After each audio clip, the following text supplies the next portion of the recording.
James Brown once revealed why he had to basically tell Elvis Presley, "We're cool, but we ain't that cool." As y'all know, the godfather of soul was an entertainer that many artists wanted to be like. The man had charisma, dancing skills, originality, a unique voice, and plenty of hits to back it all up. And even though he's one of the most sampled artists of all time, without seeing payment for every sample, James took it in stride. But there was one artist he just couldn't ignore: Elvis. In James Brown's memoir, I Feel Good, a memoir of a life of soul, he tells us how he got tired of seeing Elvis apparently trying to jack everything from him, literally. James wrote, "Elvis Presley wanted everything I had. In addition to gospel, he wanted to somehow get into soul.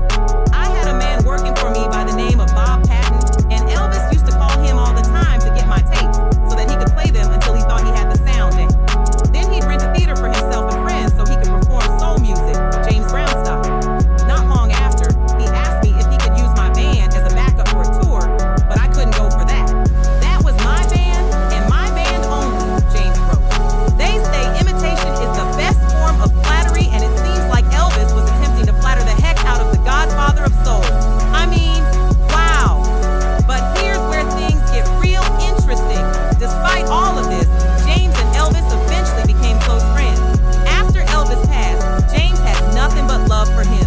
He was quoted saying, "I wasn't just a fan, I was his brother. Last time I saw Elvis alive was at Graceland. We sang Old Blind Barnabas together, a gospel song. I love him and hope to see him in heaven. There'll never be another like that soul brother."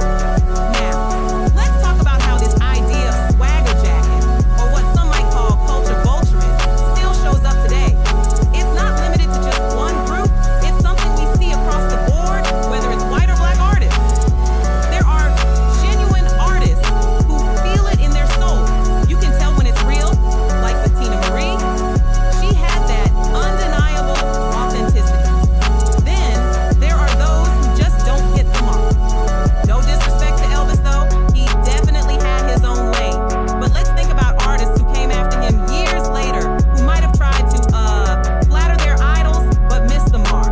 Take Vanilla Ice, for example. When he hit the music scene, he was often positioned as the quote-unquote white MC Hammer, but a lot of people just weren't buying it, especially when his exaggerated stories about growing up in the hood were exposed. His authenticity took a hit, and so did his sales. Then there's Milli Vanilli. Now this one is self-explanatory. Like I said, it's not about race, and Milli Vanilli were perfect examples of that. I'm not sure exactly who they were trying to imitate, though, other than the four singers who actually sang their vocals on their albums. But at any rate, y'all get where I'm coming from. Overall, flattery obviously comes with its perks, but in the entertainment game, it can definitely have its downs. And every now and then, an icon like James Brown may have to step up to tell a fellow icon like Elvis Presley, "Nah, son, not today." All right, I love old school music, fam. I want to hear your thoughts on this. Do you think these artists truly honor their inspirations, or were they just trying to follow in footsteps they couldn't quite fit into? Drop your opinions in the comments. And before you go, remember to like,